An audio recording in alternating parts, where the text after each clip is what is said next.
Bonjour les Magus, nous voici de retour pour une nouvelle vidéo d'ouverture d'un bundle et de 3 boosters collector de l'extension Assassin's Creed des univers infinis. Allez, on est parti.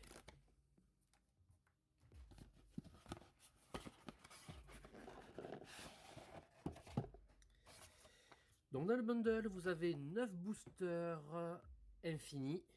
Vous avez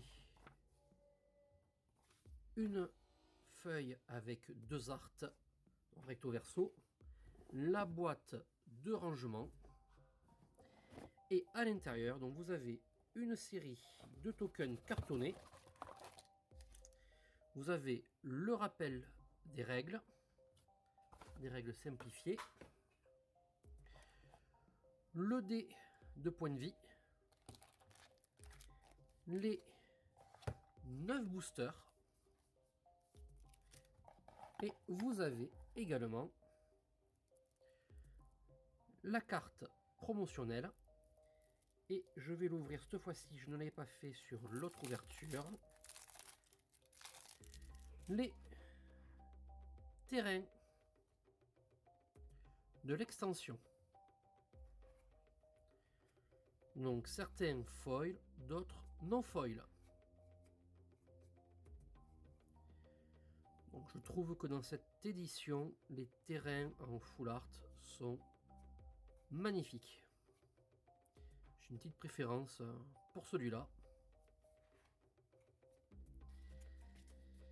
Donc voilà ce que vous trouvez dans le pack. Et je tiens à remercier la boutique Fantasy Sphere.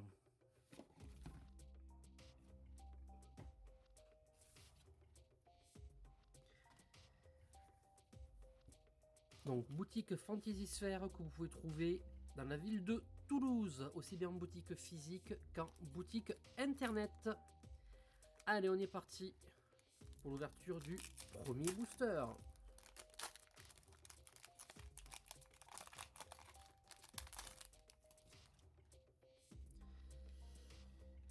L'arc du chasseur. Une vision d'aigle. Lame fantôme. Un marais.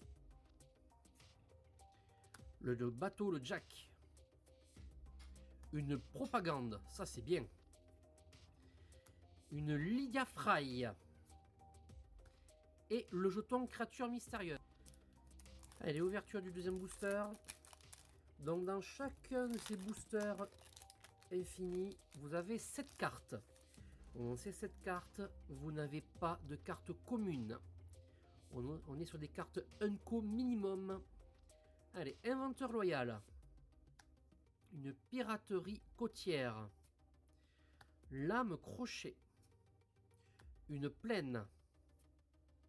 Léonard de Vinci. Un chez Cormac.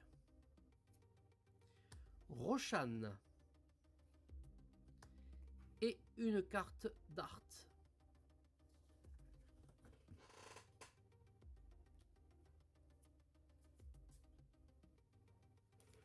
Ouverture du troisième booster.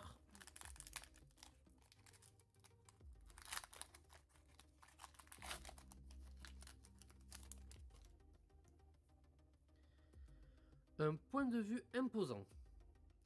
Un chevalier des Templiers. Une lame secrète. Un marais. Aya d'Alexandrie. Échappé à la détection. Un Roshan. Et le mini-jeu magique Trouver l'assassin. Ouverture du quatrième booster.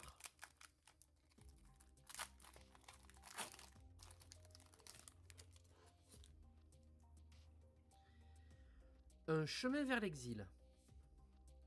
Une lame de botte secrète. Adestria. Une île. L'Animus. Chute de la première civilisation. Arbaz Mir. Un jeton trésor. Ouverture du 5e booster.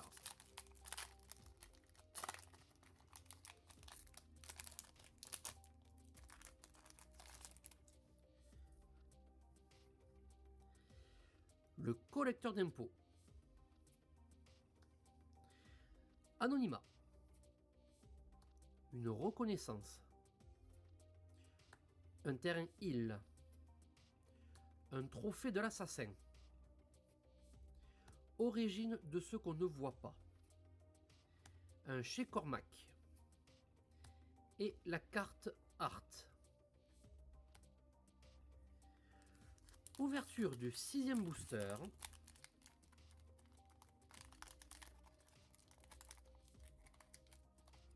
Ah, il ne veut pas s'ouvrir. Peut-être qu'il y a de très fortes cartes dedans.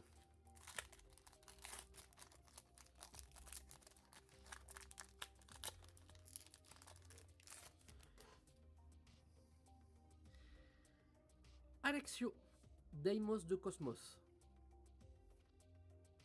Une synchronisation des points de vue. Une propagande. Un terrain île. Une désynchronisation des mémoires. Un homicide. Yggdrasil, moteur de renouveau. Et le jeton, une créature mystérieuse. Ouverture du 7e booster.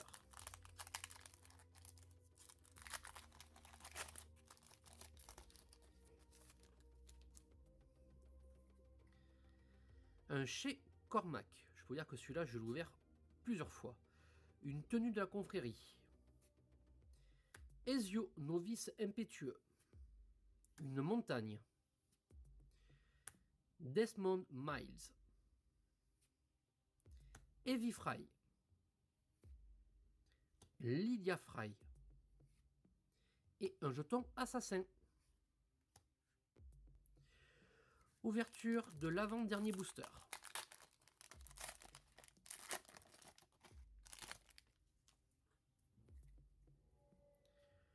Homicide. Fiole de Sigu. Quartier général de la confrérie. Un marais. Alors, raton à vos souhaits. Les révélations d'Ezio. Encore un chez Cormac, décidément, j'en ai quasiment un par booster. Et la carte mini-jeu Magic des boosters infinis. Ouverture du 9e et dernier booster.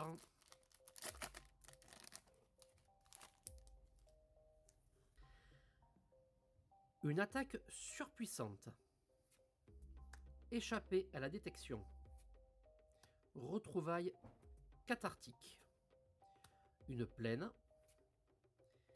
Ezio Auditore. Ah, celui-là, je voulais l'ouvrir. C'est une quarantaine d'euros. Menu Larcin. Shaojun. Et le terrain art.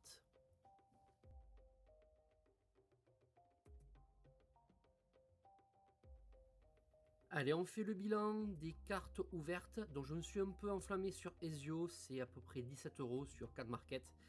Entre 30 et 40 euros, c'est les versions alternatives et quant à son foil. Donc sur 9 boosters édition, donc on a ouvert 1, 2, 3, 4, 5, 6, 7, 8, 9, 10, 11 cartes rares ou mythiques. Allez, on fait le point. Donc Ezio. Donc c'est une créature légendaire pour 2, dont un noir, c'est une 3 de menace. C'est les sorts d'assassins que vous lancez en course libre. Et à chaque fois qu'Ezio inflige des blessures de combat à un joueur, vous pouvez payer donc les 5 couleurs de Magic, donc blanc, bleu, noir, rouge, vert. Si ce joueur a 10 points de vie ou moins, quand vous faites ainsi, ce joueur perd la partie. Le raton, dont je ne prononcerai pas le nom jusqu'à la fin, c'est une couleur Esper, donc pour 3, c'est une 3-3 créature légendaire. Evie Fry, donc pour 2, dont un bleu, c'est une 2-1 créature légendaire qui a le partenariat. Desmond Miles, c'est une 1-3 pour 2 d'invocation, dont un noir et une créature légendaire menace. La désynchronisation, c'est un éphémère pour 4, dont 2 bleus. Yggdrasil, moteur de renouveau, c'est un artefact légendaire pour 3. Donc, quand cet artefact arrive sur le champ de bataille, vous exilez toutes les cartes de créatures de votre cimetière. Quand vous l'engagez, vous exilez les 3 cartes du dessus de votre bibliothèque. Et pour 4 engagés, vous mettez sur le champ de bataille sous votre contrôle une carte de créature qui a été exilée par Yggdrasil. Elle acquiert la célérité jusqu'à la fin du tour et n'activée que lorsque vous pourriez lancer un rituel. Le trophée de l'assassin, un éphémère pour un noir et un vert. C'est détruisez un permanent ciblé qu'un adversaire contrôle. Son contrôleur peut chercher dans sa bibliothèque une carte de terrain de base, la mettre sur le champ de bataille, puis mélanger. Pour 2 en éphémère, vous détruisez un permanent de votre choix, sans condition. C'est très intéressant. L'Animus, artefact légendaire pour 2. Au début de votre étape de fin, vous exilez jusqu'à une carte de créature légendaire ciblée d'un cimetière, avec un marqueur souvenir sur elle. Donc c'est pas forcément votre cimetière à vous, ça peut être celui de l'adversaire. Jusqu'à votre prochain tour, quand vous l'engagez, une créature légendaire ciblée que vous contrôlez devient une copie d'une carte de créature ciblée en exil avec un marqueur souvenir sur elle. Vous ne pouvez activer cet effet que lorsque vous pouvez lancer un rituel. Aya d'Alexandrie, créature légendaire pour 4 en couleur Boros. C'est une 4-3 menace lien de vie. Léonard de Vinci, créature légendaire pour 3 d'invocation dont un bleu. C'est une 3-3. Et le bateau, le Jack, 4-4 pour 3 d'invocation en couleur d'Ymir. Voilà pour l'ouverture de ces 9 boosters infinis. Et je vous propose que l'on passe à l'ouverture des 3 boosters collector. Avant d'ouvrir ces 3 boosters collector, il y a 3 boosters de jeu, les hors-la-loi de Croise-Tonnerre à gagner. Pour ça, il suffit de m'aider sur la chaîne Tipeee. Les boosters seront tirés au sort pour les tipeurs. Allez, on est parti pour l'ouverture de ces 3 boosters collector.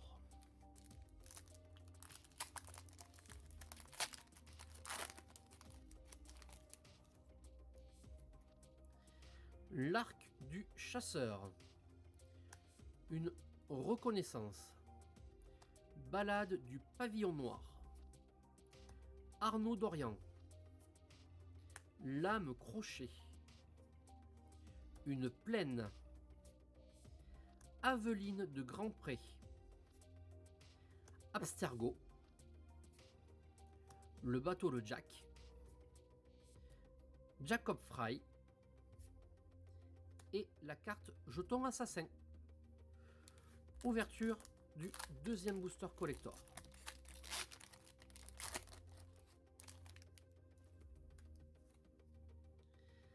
Arbaz Mir.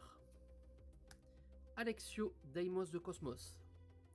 Chevalier des Templiers. Roshan. Chemin vers l'exil. Un terrain île. Excalibur. Abstergo. Aveline de Grand Pré. Épée des ténèbres et de la lumière. Et le jeton assassin. Avant d'ouvrir le troisième dernier booster, sur ces boosters collector, donc vous avez 10 cartes. Comme pour les boosters infinis classiques de cette extension, vous n'avez pas de cartes communes. Donc parmi ces 10 cartes que vous avez de façon aléatoire, vous avez des cartes Unco, rares ou mythiques. Allez, qu'est-ce que nous réserve ce troisième et dernier booster?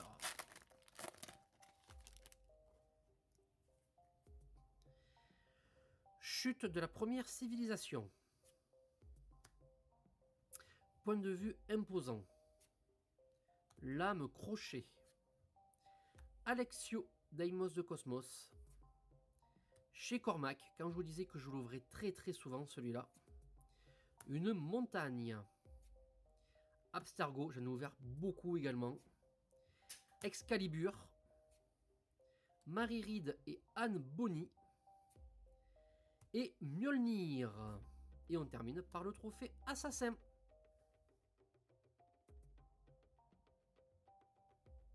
Et sur l'ouverture de ces 3 boosters collector, on a eu 1, 2, 3, 4, 5, 6, 7, 8, 9, 10, 11, 12 cartes rares ou mythiques. Donc dans cette ouverture, j'ai eu 3 terrains Abstergo, 2 Aveline de Grand Pré. Donc qu'est-ce qu'elle nous dit cette charmante demoiselle? Donc c'est une créature légendaire humain et assassin qui a 3/3, donc 4 d'invocation pour 2 incolores et 2 verts, qui a le contact mortel, et à chaque fois qu'une créature avec le contact mortel que vous contrôlez inflige des blessures de combat à un joueur, mettez autant de marqueurs +1/+1 sur cette créature, et elle a également la capacité de déguisement. Excalibur, on en a eu 2. Une foil et une non-foil. Donc pour 12, c'est un artefact légendaire. Ce sort coûte X de moins à lancer, X étant la valeur de mana totale des permanents historiques que vous contrôlez. La créature équipée gagne +10, +0, gagne la vigilance, et équipement de créatures légendaires pour 2. Marie Reed et Anne Bonny, c'est une créature humain, assassin et pirate qui a 3 de force, 3 d'endurance pour 3 d'invocation. Mjolnir. L'épée des ténèbres et de la lumière, un artefact équipement pour 3. La créature équipée gagne +2/+2 et a la protection contre le blanc et le noir. À chaque fois que la créature équipée inflige des blessures de combat à un joueur, vous gagnez 3 points de vie et vous pouvez renvoyer jusqu'à une carte de créature ciblée depuis votre cimetière dans votre main, et c'est un équipement pour 2. Jacob Fry, créature légendaire humain et assassin, pour 3 d'invocation dont un noir, c'est une 3/2. Elle a le partenariat avec Heavy Fry. Et le bateau, le Jack. Voilà, cette vidéo touche à sa fin. N'hésitez pas à me soutenir sur Tipeee. N'hésitez pas également à commenter, à mettre un pouce, à partager. Je vous souhaite une excellente journée et n'oubliez pas, vivez votre passion. Allez, ciao ciao!